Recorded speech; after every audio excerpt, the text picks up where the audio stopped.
दोस्तों मैं हूं अमन कौशिक और ये है Jake Paul versus Tyron Woodley breakdown boxing fight between former UFC welterweight champion Tyron Woodley versus YouTuber turn boxer Jake Paul. दोस्तों फ्रैंकली जिस तरीके से इस फाइट को हाइप मिल रही है, जिस तरीके से इस फाइट को कवर कर रही है मीडिया, मैंने ऐसा कभी नहीं सोचा था कि ऐसा होगा कि इतना हाइप मिलेगी, इतना अटेंशन मिलेगा इस फाइट को। और आई थिंक ऐसा इसलिए है कि लोग ये सोच रहे हैं कि यहाँ पे एक रियल चांस है एक फॉर्मर यूएफसी फाइटर का कि वो हरा पाए जेक पॉल को। और उसका ये भी रीज़न है कि धीरे-धीरे जेक पॉल के जो जो स्टॉक्स हैं, वो ऊपर बढ़ रहे हैं। जेक पॉल जिस तरीके से उनको लोग देख रहे थे बिफोर बेन एस्करेन फाइट, वो एक अलग टाइम था। उसके बाद से लेके अब तक बहुत कुछ दोस्तों चेंज हो गया है। जेक पॉल यहाँ पे एक बहुत ही नाजुक पॉइंट पे पहुँच गई हैं। It's a critical point. यहाँ पे अगर वो हरा पाते हैं टैन वुडली को, उनके लिए दोस्तों Nick Diaz fight, Nate Diaz fight, Usman fight, even Conor fight, उसका ऑप्शन है वो एटलीस्ट खुल जाएगा। आई एम नॉट सेइंग कि वो फाइट वो पक्का होगी, बट ऑप्शन है वो ओपन हो जाएगा अगर कल हरा पाए जेक पॉल टैरोन वुडली को। और दोस्तों इसीलिए हमने फैसला किया था कि इस फाइट को हम लाइव कवर करेंगे। कल दोस्तों सुबह 8 बजे मैं इस फाइट की लाइव कमेंट्री करूंगा हिंदी में। हम इस फाइट को लाइव कवर करेंगे, बात करेंगे आपसे, लाइव चैट होगी, आपके सवाल लेंगे। दोस्तों मज़ा आएगा। बहुत टाइम बाद हम एक फाइट को लाइव कवर कर रहे हैं और खासकर एक बॉक्सिंग फाइट को पहली बार कवर कर रहे हैं। तो दोस्तों interesting time coming tomorrow, let's have fun. तो दोस्तों शुरुआत करते हैं आज के ब्रेकडाउन की। शुरुआत करते हैं breakdown for Jake Paul versus Tyron वुडली। Let's talk about वुडली first. Farmer UFC welterweight champion terrain वुडली। Strength मेरे हिसाब से उनकी है MMA experience and powerful right hand. दोस्तों जितना लंबा करियर रहा है अब तक टैरन वुडली का, कितने सारी फाइट्स हैं, कितने सारे ट्रेनिंग कैंप्स हैं, कितना टाइम उन्होंने स्पेंड किया है उस मोमेंट के लिए प्रिपेयर करने के लिए जब वो एंटर करते हैं केज के अंदर। वो वो नर्वसनेस, वो एंजाइटी और वो बेसिकली माहौल, मीडिया प्रेशर, वो सब झेल चुके हैं। और इसलिए शायद जो अब तक इंटरव्यू हो रहे हैं, जो प्रेस कॉन्फ्रेंस हो रही है उनकी विद जेक पॉल, उसमें वो बहुत अच्छा कर रहे हैं।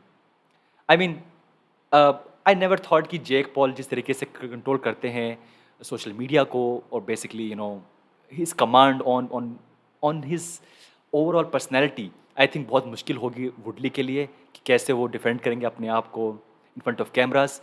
बट जिस तरीके से हैंडल किया है वुडली ने इस सब प्रेस कॉन्फ्रेंस को, अब तक के सारे इंटरव्यूज़ को, आई थिंक वुडली बहुत अच्छा काम कर रहे हैं और I think better work than Ben एस्क्रिन।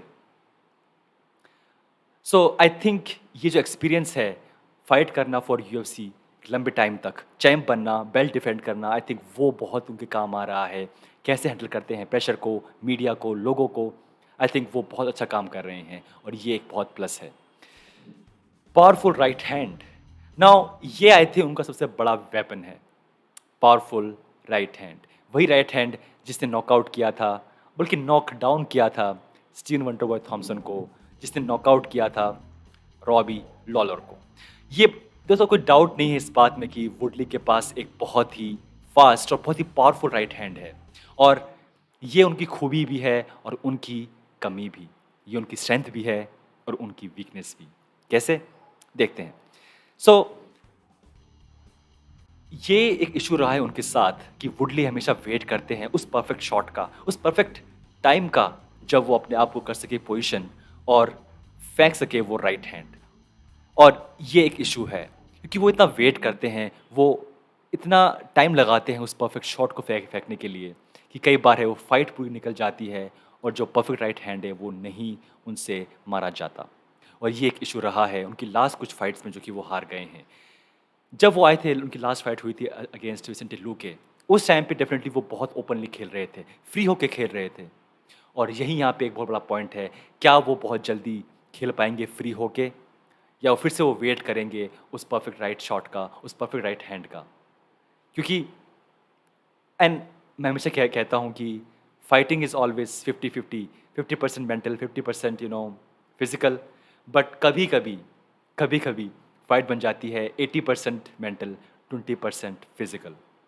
और ऐसा तब होता है जब आपने बहुत टाइम स्पेंड कर दिया है इन ट्रेनिंग, आपने बहुत टाइम स्पेंड कर दिया है जिम के अंदर, आप अब वेटरन हैं, वुडली एक फॉर्मर चैंप है, तो उनके पास वो सब कुछ नॉलेज में है, उनके पास वो सब कुछ है जो कि पता होना चाहिए एक एलीट लेवल फाइटर को। उन्हें पता है कैसे पंच फेंकना है, कैसे डिफेंड करना है, कैसे डक करना है, ही नोज़ एवरीथिंग।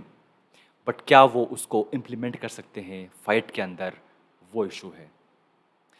जीएसपी एक बहुत अच्छी बात कह रहे थे कुछ दिनों पहले कि हर फाइटर को पता है कैसे पंच, कैसे जैब करना है, कैसे क्रॉस करना है, कैसे फ्रंट किक करनी है, एवरीवन नोज। बट क्या वो उस जिम की नॉलेज को, उस जिम की प्रैक्टिस को कन्वर्ट कर पाता है, ट्रांसलेट कर पाता है एक्चुअल फाइट में, वो सवाल है। और जो फाइटर वो चीज़ कर पाता है, वो फाइट जीतता है। और आई थिंक यही इशू रहा है उनके साथ पिछले कुछ फाइट्स में कि वो फ्री होके नहीं खेल पाए, वेट करते रह गए। और ये जो मेंटल जो जो जो वॉरफेयर है खुद के साथ, जो जंग है खुद की खुद से जंग है, वो हमेशा वो हार जाते हैं, खासकर लास्ट के कुछ फाइट्स में जब वहाँ पे वो फ्री होके नहीं खेल पाए। दोस्तों, आई थिंक ये है उनकी डेफिनेटली उनकी weakness, wait for perfect shot, losing streak. कहीं ना कहीं उनके माइंड में होगा कि मैं ऑलरेडी कुछ फाइट्स हार चुका हूँ लगातार, बैक टू बैक, यहाँ पे मुझे ये फाइट जीतनी होगी। और अगर वो करते हैं फील फाइट के बीच में कि है आई थिंक फाइट मेरे फेवर में नहीं जा रही है, डाउट उनके मन में आ सकता है। और वो मानते हैं कि ऐसा हुआ है पहले भी, कि he was feeling that pressure and he was not playing freely, he was not playing his natural game. दोस्तों, अब बात करते हैं जेक पॉल के बारे में, the problem child Jake Paul.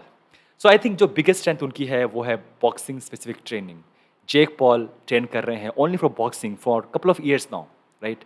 हालांकि हालांकि वुडली के पास भी, उनके पास भी प्रिपरेशन है बॉक्सिंग की। वो हर फाइट कैंप में जो उनका हुआ है फॉर एमएमए फाइट, उन्होंने प्रैक्टिस की है बॉक्सिंग की। But boxing to prepare for a MMA fight is different to prepare for a pure boxing fight. I think difference है दोस्तों, I mean, come on. Stance अलग है, अप्रोच अलग है, और उसका एग्जीक्यूशन है वो अलग है। बट यहाँ पे थोड़ा सा अब यहाँ पे एडवांटेज है विद जेक पॉल, बिकॉज वो सिर्फ प्रिपेयर कर रहे हैं बॉक्सिंग स्टांस के साथ बॉक्सिंग फाइट के लिए, ना कि बॉक्सिंग स्टांस के साथ एमएमए फाइट के लिए। सो यस दोस्तों, इट्स एडवांटेज कि वो कर रहे हैं prepare only for boxing fight from last couple of years. Jabs, हालांकि अब तक से उनकी 3 फाइट हुई हैं जेक पॉल की, बट मेरे हिसाब से जो जैब उनका है वो एक बहुत अच्छा मीडियम हो सकता है कि वो दूर रहें, दूर रखें वुडली को अपने आप से, दूर रहें उस बड़े राइट हैंड से, और डिस्टेंस बनाए रखें। पंच दूर जाओ, पंच दूर जाओ। और जो उनकी मैंने फाइट्स कुछ देखी है अभी versus Ben Askren versus all other fighters, I think वो यूज़ करते हैं अपना जैब बहुत आराम से। एंड आई थिंक वो शायद एक तरीका ये भी है कि उसके ज़रिए वो फाइट को लंबा खींच सकते हैं। जितनी फाइट ये लंबी जाएगी, जितनी फाइट ये लंबी खींचेगी, उतना फ़ायदा हो सकता है जेक पॉल को, बिकॉज आई फील कि Woodley will start doubting himself, और maybe Woodley will get tired, who knows. क्योंकि 8 राउंड की फाइट है, नॉट श्योर कि वुडली किस तरीके से बिहेव करेंगे फाइट जब जाती है लास्ट में। क्योंकि आई फील कि वुडली शायद थोड़े बहुत प्रेशर में होंगे, नो डाउट, चाहे वो कुछ भी कहें, he must be under pressure, और वो करेंगे कोशिश फाइट जल्दी एंड हो जाए। डेफिनेटली जिस तरीके से उनका गेम प्लान होगा, आई एम श्योर कि वो इस फाइट को लंबा नहीं खींचना चाहेंगे, बिकॉज उनके वो फेयर में शायद नहीं होगा, जो मुझे ऐसा लग रहा है अब तक ऐसा। नाउ कॉन्फिडेंस, जेक पॉल का जो दोस्तों कॉन्फिडेंस लेवल है वो डेफिनेटली बहुत हाई है। 3 फाइट खेल चुके हैं बॉक्सिंग में, 3 फाइट जीत चुके हैं, एंड आई फील कि इस टाइम पे वो काफ़ी अच्छा फील कर रहे होंगे fight against farmer UFC welterweight champion tyrant वुडली, और बेसिकली वन मोर बिग पे डे फॉर हिम। और यहाँ पे फाइट जीतने के बाद डेफिनेटली जो फाइट है अगेंस्ट ऑल यूएफसी फाइटर्स, वो उनके लिए ऑप्शन होगा अवेलेबल।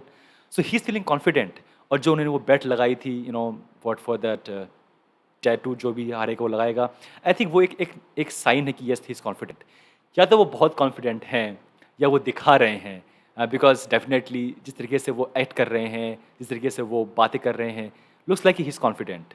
मे भी शायद उनको पता है कि हे आई थिंक, और जब उन्होंने ये फैसला लिया होगा to fight against Tyron Woodley, बहुत उन्होंने सोचा समझा होगा, यस ये फाइटर ऐसा है जिसे मैं हरा सकता हूँ। उनके कोचेज़ हैं, उन्होंने कहा होगा yes it's possible Jake you can beat Woodley. But I think he is feeling confident. जो उनकी वीकनेस है दोस्तों वो सिर्फ़ एक कि इस बार वो फाइट कर रहे हैं अगेंस्ट ए प्योर स्ट्राइकर। उन्होंने फाइट की है अगेंस्ट बेन एस्क्रेन, जो कि एक प्योर नहीं थे स्ट्राइकर। जो और बाकी थे उनके थे अपोनेंट, वो तो प्योर फाइटर भी नहीं हैं। यहाँ पे वो डील कर रहे हैं with A proper fighter, a long time fighter. तो वो एक डेफिनेटली उनके लिए एक बड़ा इशू हो सकता है। पॉसिबल है कि वुडली सबक सीख गए हों अपनी सारी लॉसेस से। पॉसिबल है कि वो इस बार बहुत स्मार्ट फाइट खेलें और टक्कर दें जेक पॉल को, फाइट में उनको बिल्कुल पुश करें, कुछ पंचेस लैंड करें। और आई थिंक वो एक पॉइंट है कि इस बार वो कर रहे हैं फेस एक प्रॉपर स्ट्राइकर को, एक लेजिट फाइटर को, ना कि बेन एस्करन को जो कि एक एक बेसिकली एक रेसलर हैं और उनसे वो फाइट कर रहे थे। मैं वो फाइट जब मैंने देखी फिर से अभी 2 दिन पहले Ben Askren versus Jake Paul, I felt कि शायद बेन एस्करन ने कोशिश भी नहीं की होगी कि मैं वेट लूज़ करूँ या शेप में आऊँ उस फाइट के लिए। आई मीन बहुत सारे ऐसे लोग हैं जिनको हम ऑफ़र करें कि हे मैं को आपको मैं 1 लाख रुपए दूँगा, एक फ़ाइट है आपकी 1 महीने बाद, आपको शेप में आना है। People will get in shape, but Ben Askren does बिल्कुल उन्होंने कोई शायद कोशिश ही नहीं की कि वो थोड़ी बहुत भी शेप में आएँ या कुछ ट्रेनिंग करें इस फ़ाइट के लिए। और अगर कंपेयर करें उस फ़ाइट को इस फ़ाइट से तो दोस्तों डेफ़िनेटली बहुत बड़ा डिफ़रेंस है, बहुत बड़ा डिफ़रेंस है। दोस्तों जिस तरीके से जेक पॉल आगे बढ़ रहे हैं, जेक पॉल बेसिकली आगे बढ़ रहे हैं in terms of his skills, in terms of how he is promoting himself. दोस्तों वो बहुत ही यूनिक चीज़ है और यहाँ पे अगर ये फाइट वो जीत जाते हैं, it would be a very big news, it would be A shocker. अगर यहाँ पे जीत जाते हैं वुडली, तो आई फ़ील कि जो लोग हैं वो भूल जाएँगे, वो माफ़ कर देंगे बेसिकली उनकी जो लास्ट कुछ लॉसेस हुई हैं इन यूएफसी। बल्कि वो उनकी जो रैप एल्बम है वो भी परचेज़ करेंगे कि भाई आपने नाक बचा ली यूएफसी की, नाक बचा ली एमएमए वर्ल्ड की, हरा के जेक पॉल को। दोस्तों it's an interesting fight, it's a very good fight and दोस्तों आई कांट वेट। तो दोस्तों मिलते हैं कल सुबह 8 बजे के आसपास। ये जो कार्ड है दोस्तों ये स्टार्ट होगा सुबह 5:30 बजे, बट आई थिंक शायद जो मेन इवेंट है वो होगा 8 बजे के बाद ही होगा। बट स्टिल आई फील कि 8 बजे से पहले हम ये फाइट को लाइव कवर करना शुरू कर देंगे, लाइव कमेंट्री करेंगे, आपके क्वेश्चंस लेंगे, आपसे बात करेंगे। दोस्तों let's have fun and let's see क्या होता है in Jake Paul versus Tyron Woodley fight. तो दोस्तों मिलते हैं कल इस फाइट के लिए। थैंक यू दोस्तों, टेक केयर, बाय बाय।